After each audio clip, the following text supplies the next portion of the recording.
Study IQ IAS. Smart aspirants #1 choice. नमस्कार साथियों, बहुत बहुत स्वागत है आपका हमारे आज के इस बेहद महत्वपूर्ण और ज्वलंत सेशन में। मैं हूं डॉक्टर पंकज मिश्रा और आप देखना शुरू कर चुके हैं स्टडी IQ IAS हिंदी।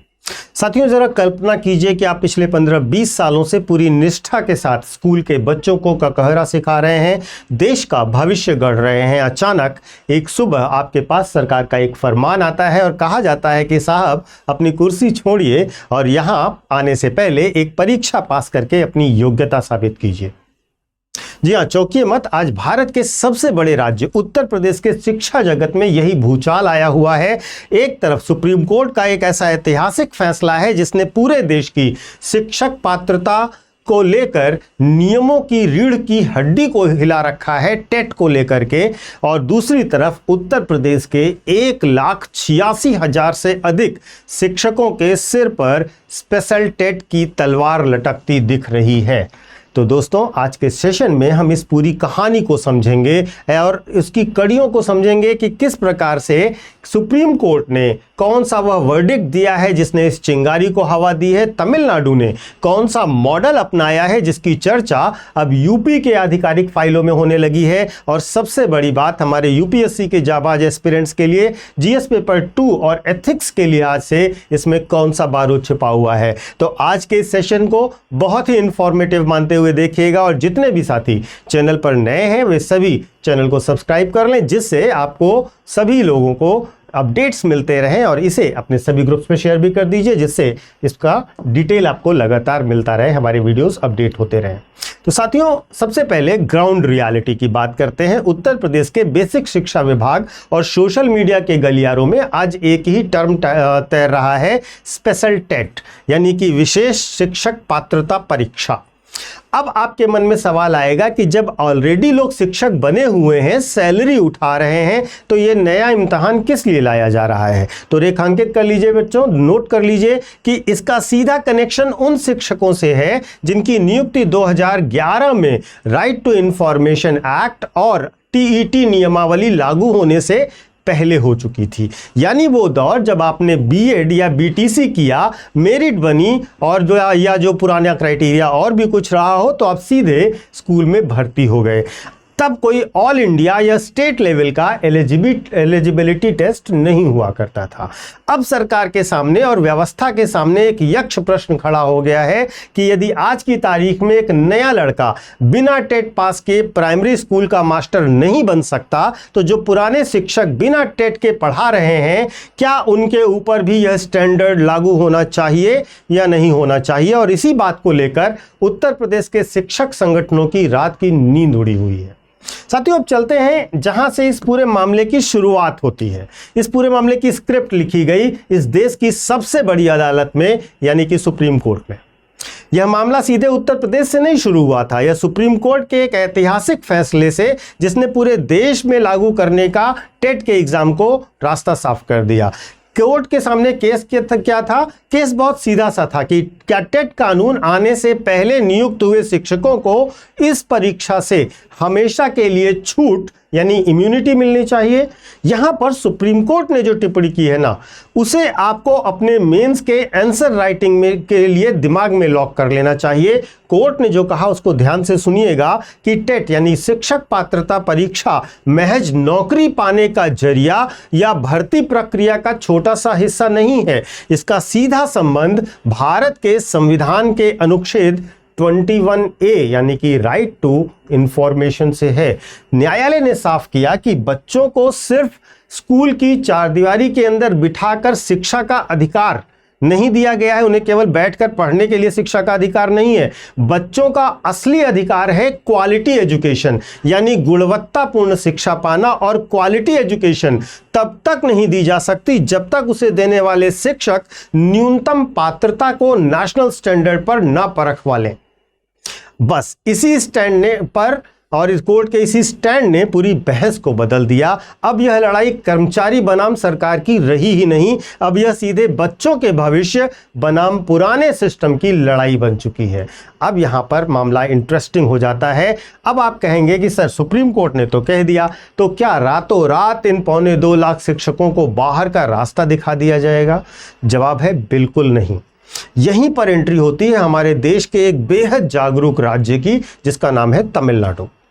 आइए अब आपको तमिलनाडु को थोड़ा ध्यान से दिखाते हैं। सुप्रीम कोर्ट के इस कड़े रुख के बाद तमिलनाडु सरकार ने एक ऐसा रास्ता चुना जिसे ब्यूरोक्रेसी की भाषा में कहते हैं कंपैशनेट अप्रोच, यानी कि सुधारात्मक दृष्टिकोण कह सकते हैं आप हिंदी में। तमिलनाडु ने अपने पुराने शिक्षकों को नौकरी से बर्खास्त करने जैसे कदम पर विचार नहीं किया, बल्कि उन्होंने कहा कि हम नियम का पालन भी करेंगे और अपने अनुभवी गुरुजी लोगों का नुकसान भी नहीं होने देंगे। उन्होंने घोषणा की स्पेशल टेट की। सरकार ने कहा कि हम एक के बाद एक कई चरणों में इस विशेष परीक्षा का आयोजन करेंगे। शिक्षकों को भरपूर समय दिया जाएगा, ट्रेनिंग दी जाएगी ताकि वे आराम से इस पात्रता को हासिल कर सकें। यानी कि तमिलनाडु ने लाठी भी नहीं तोड़ी और सांप को भी मार दिया। और यही वजह है कि उत्तर प्रदेश के बेसिक शिक्षा विभाग के बंद कमरों में जो फाइलें चल रही हैं ना, उनमें तमिलनाडु के इसी मॉडल को स्टडी किया जा रहा है कि क्या यूपी में भी ऐसा कोई बीच का रास्ता निकाला जा सकता है। अब आप समझिएगा कि इस टीईटी की जरूरत पड़ी क्यों। ठीक है, जितने भी एस्पिरेंट इस सेशन को देख रहे हैं वे अपनी नोटबुक निकालें और हेडिंग डाल लें आरटीई एक्ट 2009 और एनसीटीई का खेल। देखिए आखिर देश में यह परीक्षा आई क्यों। 2009 से पहले देश में क्या स्थिति थी, किसी भी राज्य में सिफारिश पर आप शिक्षक बन जाते थे। कहीं पर ट्रेनिंग का स्तर बहुत शानदार था तो कहीं सिर्फ कागजों पर डिग्रियां बढ़ जाया करती थी। पूरे देश में प्राइमरी एजुकेशन का कोई यूनिफॉर्म स्टैंडर्ड नहीं हुआ करता था।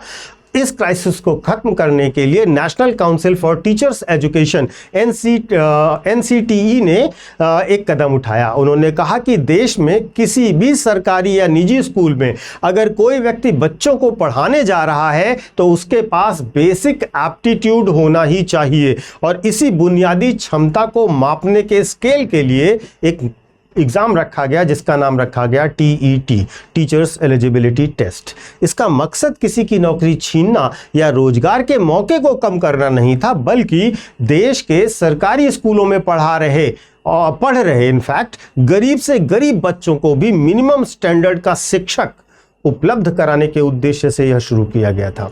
अब बात करते हैं अपने उत्तर प्रदेश की, क्योंकि यह सबसे ज़रूरी भी है। साथियों, उत्तर प्रदेश में जब भी शिक्षा विभाग में कोई भी पत्ता हिलता है तो इसकी गूंज पूरे देश में सुनाई देती है। क्यों? क्योंकि यूपी की स्कूली शिक्षा व्यवस्था दुनिया के कई बड़े देशों की कुल आबादी से भी बड़ी है। यहाँ पर जो आंकड़ा दांव पर लगा है ना दोस्तों शिक्षकों का, वह कोई छोटा मोटा नहीं है। लगभग 1,86,000 शिक्षकों की बात हो रही है ये। और ये वो लोग हैं जो पिछले 1.5-2 दशकों में शहरी और ग्रामीण इलाकों में पूरी प्राथमिक शिक्षा व्यवस्था को अपने कंधों पर उठा के चल रहे हैं। इनके पास अनुभव का वह समंदर है जो किसी भी नई किताब में मिल ही नहीं सकता। यही वजह है कि शिक्षक संगठन इस समय पूरी तरह से लामबंद हो चुके हैं। उनका सीधा और बहुत ही तार्किक सवाल है कि साहब, जो शिक्षक पिछले 20 साल से क्लासरूम के भीतर हजारों बच्चों का करियर बना चुका है, जिसके पढ़ाए हुए बच्चे आज डॉक्टर, इंजीनियर और ऑफिसर्स बन चुके हैं, क्या उसकी अपनी काबिलियत को महज 3 घंटे के या 2 घंटे के एक बहुविकल्पीय क्वेश्चन पेपर के द्वारा आप टेस्ट कर पाएंगे? क्या 20 साल के तजर्बे की कीमत एक सर्टिफिकेट से भी कम है? और साथियों, शिक्षक संगठनों के इस तर्क में दम भी है। सिर्फ शिक्षा जो होती है वो सिर्फ किताबों का ज्ञान नहीं है। क्लासरूम को कैसे मैनेज करना है, बच्चों के मनोविज्ञान को कैसे समझना है, ये सब अनुभव से आता है, किसी परीक्षा को पास करने से नहीं आता। अब आपके व्हाट्सएप और सोशल मीडिया पर जो भ्रामक खबरें चल रही हैं उन पर भी जरा फुल स्टॉप लगाते हैं और रियलिटी चेक करते हैं। देखिए, अगर आप उत्तर प्रदेश के एक शिक्षक हैं या आपके परिवार में कोई टीचर है तो साफ साफ सुन लीजिए और पैनिक बटन दबाना पूरी तरह से बंद कर दीजिए। फिलहाल किसी की नौकरी पर कोई भी तात्कालिक खतरा नहीं है। उत्तर प्रदेश सरकार की तरफ से ऐसी कोई भी आधिकारिक अधिसूचना जारी नहीं हुई है जो ये कहे कि शिक्षकों को नौकरी से निकाला जाएगा। इनफैक्ट सरकार आपकी नौकरी को बचाने के लिए तरह तरह के उपायों पर विचार कर रही है। लेकिन बहुत ध्यान से सुनिएगा कि भविष्य में बदलाव निश्चित है। सुप्रीम कोर्ट के फैसले के बाद कोई भी राज्य सरकार इस मुद्दे को ठंडे बस्ते में नहीं डाल सकती। नेक्स्ट ईयर तक का टाइम दिया गया है और आगे आने वाले समय में उत्तर प्रदेश सरकार को भी कोई ना कोई ऐसा मैकेनिज्म जरूर लाना ही पड़ेगा जिससे इन शिक्षकों की दक्षता को नए जमाने के हिसाब से अपग्रेड किया जा सके। यानी यह खतरा नहीं बल्कि अपस्किलिंग का एक अल्टीमेटम है, आप इसको ऐसे समझिएगा। चलिए अब हमारे जितने सिविल सर्विसेज के अभ्यर्थी हैं वो फटाफट इसको मेंस के चश्मे से देख लें कि यह टॉपिक आखिर आपके लिए एक किस प्रकार से गोल्ड माइन है। आप जीएस पेपर 2 में देखेंगे आर्टिकल 21A जहां पर शिक्षा के अधिकार की बात है। पेपर 2 में ही राइट टू एजुकेशन एक्ट है। पेपर 2 में NCTE के मानकों पर आ जाएंगे। पेपर 2 में ही शिक्षा प्रशासन पर आ जाएंगे। जीएस पेपर 4 में नैतिकता और सार्वजनिक सेवा का मुद्दा आ जाएगा और निबंध में मानव पूंजी के प्रबंधन पर आपसे टॉपिक पूछा जा सकता है। तो दोस्तों यह चीज ध्यान रखिएगा, इस पूरी बहस का लब्बो-लुआब क्या है। स्पेशल TET यह पूरी कंट्रोवर्सी सिर्फ एक परीक्षा या 3 घंटे के टेस्ट पेपर की नहीं है। असल में यह इस बात की कशमकश है कि हम अपने आगे आने वाली पीढ़ी को कैसा भविष्य देना चाहते हैं। एक तरफ देश की सर्वोच्च अदालत है जो कि बच्चों के मौलिक अधिकार के लिए ढाल बनकर खड़ी है और दूसरी तरफ हमारे वो लाखों प्रिय शिक्षक हैं जिन्होंने अपनी जिंदगी के सबसे बेहतरीन 20 साल इस देश के सरकारी स्कूलों को सींचने के लिए दिए हैं और उनका यह हक बनता है कि उनके इस अनुभव का सम्मान किया जाए। रास्ता वही बेहतर होगा जो तमिलनाडु ने दिखाया है, जहां गुणवत्ता से कोई समझौता ना हो और मानवीय मूल्यों की भी रक्षा की जाए। अब देखना यह है कि उत्तर प्रदेश सरकार इस संवेदनशील मुद्दे पर कौन सा यूनिक मॉडल लाती है। अब बारी आपकी है दोस्तों, आप इस मुद्दे को किस नज़रिए से देखते हैं? क्या इन पुराने और अनुभवी शिक्षकों के लिए स्पेशल टेट अनिवार्य किया जाना चाहिए या फिर उनके 20 साल के लंबे अनुभव को बिना किसी लिखित परीक्षा से उसे ज़्यादा महत्व दिया जाना चाहिए? अपनी राय नीचे कमेंट बॉक्स में अवश्य लिखिएगा। मैं आपकी राय को व्यक्तिगत रूप से देखना चाहूँगा। सेशन पसंद आया हो तो लाइक कीजिएगा और अपने दोस्तों के साथ शेयर अवश्य कीजिएगा।